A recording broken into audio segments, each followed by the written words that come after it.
kafirler kana doymamış olacak ki 30 bin cana, 30 küsür bin cana doymamış olacak ki daha dişlerindeki kan süzülmeden dişlerini sivriltip şimdi de Rafah'a gözünü dikti.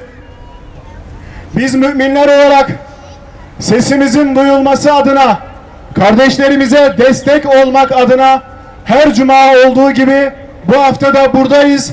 Rabbim katında kabul buyursun inşallah. Ey ümmeti Muhammed! Mümin feryadına müstaharak kaçıncı aydır bu gördüğün? Bu gördüğün kaçıncı zilkade böyle Muharrem renginde? Bu kaçıncı hafta, kaçıncı gün, kaçıncı cuma böyle Aşura mateminde? Nereye kadar, ne zamana kadar sürecek sessizliğin, asrın bilinmezliğinde? لا يستوي أصحاب النار وأصحاب الجنة أصحاب الجنة هم الفائزون. أعوذ بالله من الشيطان الرجيم. بسم الله الرحمن الرحيم. الحمد لله رب العالمين والصلاة والسلام على رسولنا محمد الأمين وعلى آله وصحبه وسلم ecmaîn. Amin. Evet, o inkar edenleri ve zulmedenleri Allah ne bağışlayacak ne de onlara bir kurtuluş yolu gösterecektir. Allah onlara ancak içinde ebedi olarak kalacakları cehennem yolunu gösterecektir. Bunu yapmak Allah için pek kolaydır. Nisa suresi 168. ayet. Gazze'de Siyonist zulme sessiz kalmayıp mazlumların safında yer alan vicdan sahiplerine selam olsun. Bağrı yanık, mazlumların ahını işitip bu meydanları dolduran duyarlı halkımıza selam olsun. Zulme sessiz kalmayan ve zulmün karşısında dimdik duran mücahitlere selam olsun. Allah'ın selamı, rahmeti ve bereketi üzerinize olsun. Değerli basın mensupları, muhterem halkımız, kıymetli kardeşlerim ve bacılarım, yine bir cuma gününde bir arada toplanmış bulunmaktayız. Gazze soykırımının başlamasından bu yana 8 ay geçti. Bu süre zarfında terör şebekesi Siyonist işgal rejimi Gazze'de yürüttüğü soykırıma bir an dahi ara vermedi.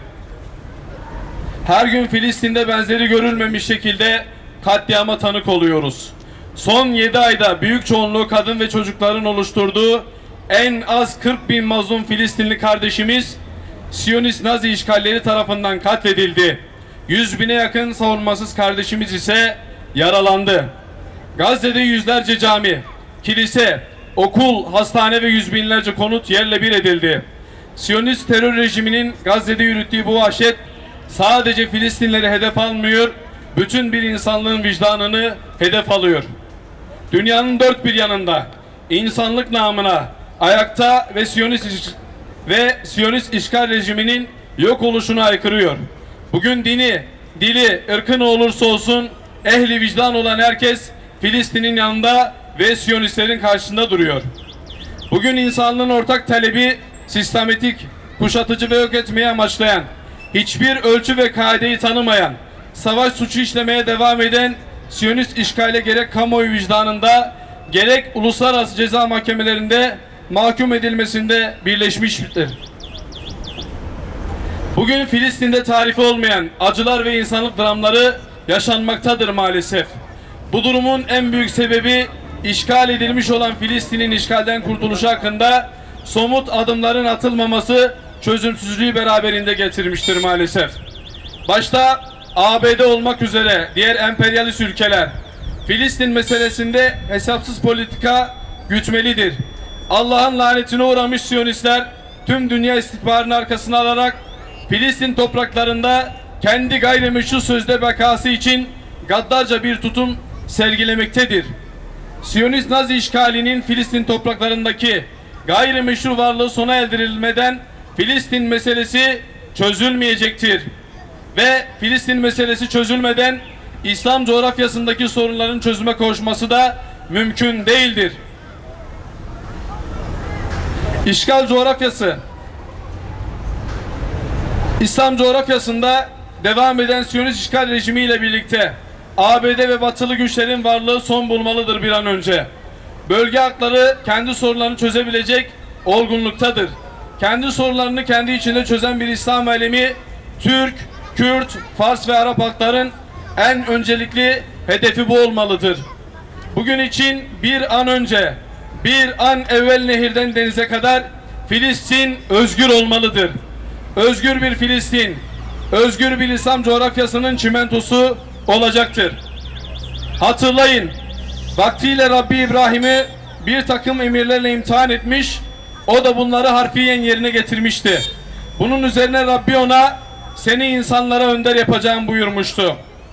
İbrahim, zürretimden de önderler çıkar diye Rabbine dua edince, Rabbi ona, benim verdiğim söz zalimler için geçerli değildir buyurmuştur Kur'an-ı Kerim'de. Peygamber sevdaları ve Hüdapar olarak bir kez daha en yüksek sesle haykırıyoruz ve diyoruz ki, canımızla, malımızla, kanımızla ve evlad-ı yalimizle ilk kıblemiz Mescid-i Aksa'nın ve Müslüman kardeşlerimizin yanındayız. Filistin'in ve Mescid-i Aksa'nın özgürlüğüne giden her eylemin yanındayız ve destekçisiyiz aynı zamanda. Bu yolda üzerimize ne düşerse düşsün her türlü fedakarlığı yapmaya da hazırız. Filistin halkına selam olsun. Aksa Tufanı operasyonuna selam olsun. Kahraman mücahitlere selam olsun. Direnişe ve dirilişe selam olsun. Allah'ın selamı, rahmeti ve bereketi hepimizin üzerine olsun inşallah.